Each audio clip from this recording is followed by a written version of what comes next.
The digital এডুকেরে আবারও সবাইকে স্বাগত। আমি তোমাদের দর্শন বিষয় শিক্ষক অজয় স্যার চলে এসেছি আরও একটা নতুন ভিডিও নিয়ে। তোমরা দেখতে পাচ্ছ আমি ইতিমধ্যে নিরপেক্ষণের যে 10টি নিয়ম সেটার বিশ্লেষণ শেষ করে দিয়েছি। আজকে আমি শুরু করতে চলেছি তোমাদের সেই অধ্যায়েরই একটা নতুন জায়গা। তার আগে আমরা জেনে নেব যে নিরপেক্ষণের যে আমাদের বৈধ মূর্তিগুলো রয়েছে 19টি, সেই মূর্তিগুলোর কিছু বিশেষ নিয়ম রয়েছে। যে সংস্থানগুলো আর মূর্তিগুলো রয়েছে তাদের কিছু বিশেষ নিয়ম রয়েছে, সেই নিয়মটা এই ভিডিওতে আমরা ভালো করে জেনে নেব।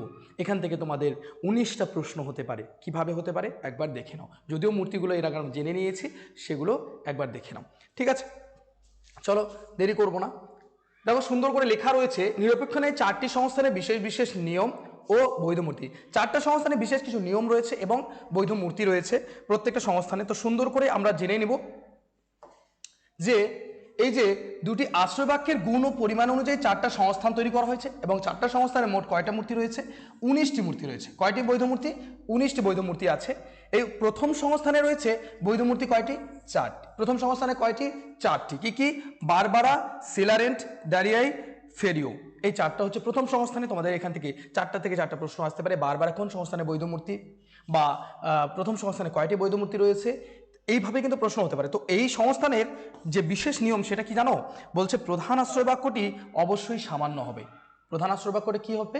অবশ্যই সামান্য হবে। কি করে দেখো, এই যে বারবারা, সেলারেন, ডারিয়ায়, ফেরিও, এখানে যদি লক্ষ্য করে দেখো যে প্রথম এই যে এখানে এ এ এ রয়েছে, তার মানেটা কি? প্রধান আশ্রয় বাক্য, অপ্রধান আশ্রয় বাক্য আর সিদ্ধান্ত, তাই না? তো সেক্ষেত্রে দেখো প্রধান আশ্রয় বাক্যটা প্রত্যেক ক্ষেত্রেই এ ই এ ই রয়েছে, তার মানে কি?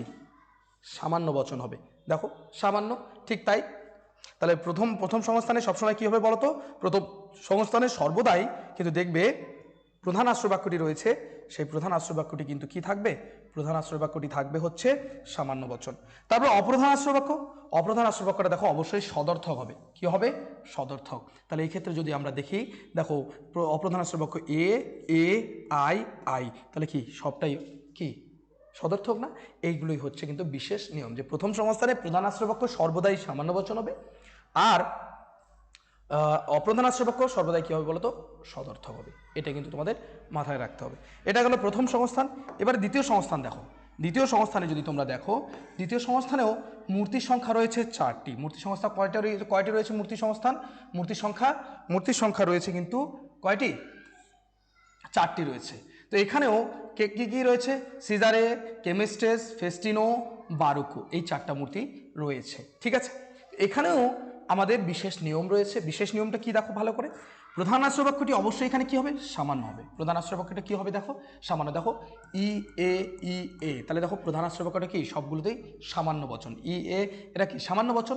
তারপরে যদি আমরা দেখি যে কোনো একটি আশ্রয় বাক্য অবশ্যই নয়ার্থক হবে।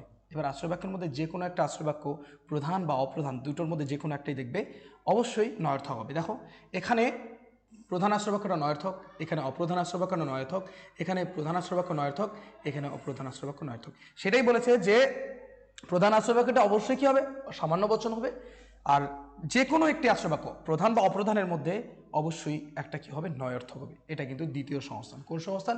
দ্বিতীয়। এখান থেকেও তোমাদের প্রশ্ন আসতে পারে যে কেমিস্ট্রেস কোন সংস্থানের বৈধ মূর্তি, এটা কিন্তু আসতে পারে, সেটা ভালো করে মাথায় নিয়ে নেবে। আর অবশ্যই দ্বিতীয় সংস্থানে কয়টি বৈধ মূর্তি রয়েছে, এভাবে কিন্তু তোমাদের প্রশ্ন হতে চলেছে। ঠিক আছে, তারপরে দেখো তৃতীয় সংস্থান। দেখো তৃতীয় সংস্থানে, দেখো তৃতীয় সংস্থানেও বৈধ মূর্তির সংখ্যা হচ্ছে 6টি। তৃতীয় সংস্থানের বৈধ মূর্তির সংখ্যা কয়টি? 6টি। কয়টি? 6টি। এটা মনে রাখবে, এটাও প্রশ্ন। ডারাপ্টি, ডিসামিস, ডাটিসি, ফিলাফটন, বোকার্ডো, ফেরিসন, তাই না? এই 6টি মূর্তি। এবার এখানেও কিন্তু বিশেষ দুটি নিয়ম রয়েছে। যে বিশেষ দুটি নিয়ম কি রয়েছে দেখো, যে এখানে তৃতীয় সংস্থানের বিশেষ নিয়মের মধ্যে এগুলো ভুল রয়েছে, এগুলো আগেরটাই কপি হয়েছে দ্বিতীয় সংস্থানেরটা। এখানে আমি নিয়মগুলো বলে দিচ্ছি। প্রথমত অপ্রধান আশ্রয় বাক্য, অপ্রধান আশ্রয় বাক্য এখানে লিখে নিবে। অপ্রধান আশ্রয় বাক্য, অপ্রধান আশ্রয় বাক্য সর্বদাই কি হবে? দেখো কি রয়েছে অপ্রধান আশ্রয় বাক্য? এ A I A A I, সদর্থক। কি হবে? সদর্থক হবে। কি হবে? সদর্থক হবে। আর 2 নম্বর নিয়ম কি হচ্ছে? সিদ্ধান্ত। সিদ্ধান্ত যে রয়েছে সেই সিদ্ধান্ত সর্বদাই দেখবে বিশেষ বচন হবে। কি বচন হবে? বিশেষ বচন হবে। ব্যাস এই দুটো হচ্ছে এর বিশেষ নিয়ম। তাহলে আমরা দ্বিতীয় সংস্থানও পেলাম, তৃতীয় সংস্থানও পেলাম। এবার এখানেও তোমাদের এই 6টা মূর্তি দিয়ে কিন্তু 6টা প্রশ্ন হবে। কি কি, যে এই মূর্তিগুলো কোন সংস্থানের, এই মূর্তিগুলো কোন সংস্থানে, এগুলো তোমাদের প্রশ্ন আসবে। তারপরে এবার চতুর্থ সংস্থান দেখে নেই। চতুর্থ সংস্থানে দেখবে, চতুর্থ সংস্থানে মোট মূর্তির সংখ্যা হচ্ছে 5টি। তাহলে প্রথম সংস্থানে 4টি, দ্বিতীয় সংস্থানে 4টি, তৃতীয় সংস্থানে 6টি এবং চতুর্থ সংস্থানে 5টি, টোটাল হলো 19টি বৈধ মূর্তির সংখ্যা। এটা প্রশ্ন হয় যে মোট মূর্তির সংখ্যা কয়টি? 19টি বৈধ মূর্তির সংখ্যা। চতুর্থ সংস্থানে ব্রাহ্মণটিপ, কেমেনেস, ডিমারিস, ফেসাফো, ফ্রেসিসন, তাই না? এবারে চতুর্থ সংস্থানের বিশেষ নিয়ম কি? প্রধানাশ্রয় বাক্যটি যদি সদর্থক হয়, যদি যেখানেই দেখবা প্রধানাশ্রয় বাক্যটি সদর্থক হয়েছে, তাহলে অপ্রধান আশ্রয় বাক্যটি অবশ্যই সামান্য হবে। দেখো প্রধান আশ্রয় বাক্যটা যেখানে সদর্থক হয়েছে, এটাও সদর্থক, এটাও সদর্থক, সেখানে দেখবে অপ্রধান আশ্রয় বাক্য যে রয়েছে সেটা দেখো এ ই কি রয়েছে, অবশ্যই সামান্য। হ্যাঁ, এ ই এ, এরা তো সামান্য বচন। তাহলে দেখবে যেখানেই প্রধান আশ্রয় বাক্য আমাদের সদর্থক হয়, তাহলে সঙ্গে সঙ্গে সেখানে অপ্রধান আশ্রয় বাক্যটা কী হবে? সামান্য হবে। তারপরে যদি অপ্রধান আশ্রয় বাক্যটি সদর্থক হয়, এবার অপ্রধান আশ্রয় বাক্য যদি সদর্থক আমরা দেখি, অপ্রধান আশ্রয় বাক্য কি?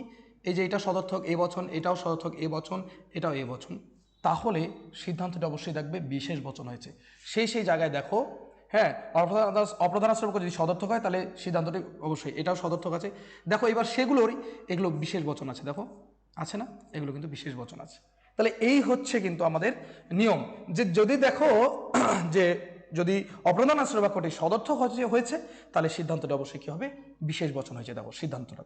আর যদি একটি আশ্রয় বাক্য নয়ার্থক হয় তাহলে প্রধান আশ্রয় বাক্যটি অবশ্যই সামান্য হবে। দেখো একটি আশ্রয় বাক্য, দুটো আশ্রয় বাক্যের মধ্যে যদি একটি আশ্রয় বাক্য যদি নয়ার্থক হয়েছে তাহলে প্রধান আশ্রয় বাক্যটা অবশ্যই সামান্য হয়েছে। দেখো এই যে দেখো এখানকার মধ্যে দেখো সরি, একটি আশ্রয় বাক্য যদি নয়ার্থক হয়, দেখো এখানে নয়ার্থক হয়েছে। হ্যাঁ, দেখো একটি আশ্রয় বাক্য যখন, যেখানে এই তিনটার মধ্যে দেখো আশ্রয় বাক্য একটা নয়ার্থক আছে, এটা ই বচন আছে, এখানেও ই বচন আছে, ওখানে ই বচন অপ্রধান আশ্রয় বাক্য। তাহলে একটা জিনিস বোঝো যে এখানে কিন্তু যখনই একটা আশ্রয় বাক্য নয়ার্থক হয়েছে তখনই কিন্তু প্রধান আশ্রয় বাক্যটা অবশ্যই সামান্য হয়েছে। প্রধান আশ্রয় বাক্য দেখো এ বচন, ই বচন, এ বচন, এগুলো কি সামান্য, তাই না? এই হচ্ছে কিন্তু বিশেষ নিয়ম। এই বিশেষ নিয়মগুলোকে একটু মনে রাখা দরকার। তার সাথে সাথে এখন কিন্তু তোমাদের এই অধ্যায় থেকে যদি বলো তাহলে আমি বলবো লজিক ভালো করে শেখো, কারণ এই অধ্যায় থেকে কিন্তু অর দিয়ে যে টিকামূলক যে প্রশ্নগুলো হচ্ছে সেই টিকামূলক প্রশ্নগুলো কিন্তু এখন আর কমন আসছে না। এখন কিন্তু সেই প্রশ্নগুলো কমন আসা বন্ধ হয়ে গেছে, এখন নতুন নতুনভাবে কোশ্চেন দিচ্ছে। তো প্রত্যেকটা জায়গায় এই চ্যাপ্টার থেকে ভালো করে পড়ে যাওয়া খুব জরুরি। যারা লজিক অ্যাটেন্ড করবে না তাদের জন্য তো বইটা অবশ্যই ভালো করে পড়া দরকার, কারণ যদি তোমরা বই না পড়ো তাহলে কিন্তু ওই অথবা দিয়ে যে প্রশ্নটা আছে সেটা কিন্তু কমন পাবে না। আমার অফলাইন ব্যাচের যে ছাত্রছাত্রী তারা কিন্তু এর আগের বছরে 97-98 পর্যন্ত কিন্তু পেয়েছে। তো সেক্ষেত্রে তোমরা যারা অনলাইনে দেখছো তোমাদেরকেও একটাই কথা রেকমেন্ড করবো, এই অধ্যায়টাই কিন্তু একটা মারাত্মক অধ্যায়, যে অধ্যায় তোমরা লজিক যদি অপশন চুজ না করো তাহলে কিন্তু আমি গ্যারান্টি দিতে পারছি না যে এখানে তোমরা অথবা দিয়ে যে প্রশ্নগুলো সেই প্রশ্নগুলো কমন পেয়ে যাবে 100%। কারণ এই অধ্যায়টাই শুধু কিন্তু চেঞ্জেস নিয়ে আসছে বছর বছর। তোমরা দেখবে প্রত্যেক বছর প্রিভিয়াস প্রশ্ন ঘাটবে, দেখবে চেঞ্জেস রয়েছে। আমি যখন PYQ করাবো তখন তোমরা বুঝে যাবে। ঠিক আছে, তাহলে এবারে আজকের ভিডিও এ পর্যন্তই রাখছি। নেক্সট দিন আমরা সংক্ষিপ্ত নিয়ে শুরু করব, আর অবশ্যই সুন্দর করে সম্পূর্ণ করব। এই অধ্যায় তাড়াতাড়ি সম্পূর্ণ হয়ে যাবে, তারপরে আমরা শুরু করব নতুন অধ্যায়। PYQ শেষ করে নতুন অধ্যায় শুরু করব। Thank you so much. দেখা হচ্ছে আরও একটা নতুন ভিডিওতে। তোমরা লাইক কমেন্ট শেয়ার করতে ভুলবে না। আমি জানি তোমরা আমার ক্লাসের অপেক্ষা করছো। আমি হয়তো বিশেষ কিছু কারণে ক্লাস দিতে পারিনি মাঝখানে অনেক দিন, তো এখন কিন্তু রেগুলার ক্লাস চলবে আর অবশ্যই কমপ্লিট হবে। Thank you so much, bye by.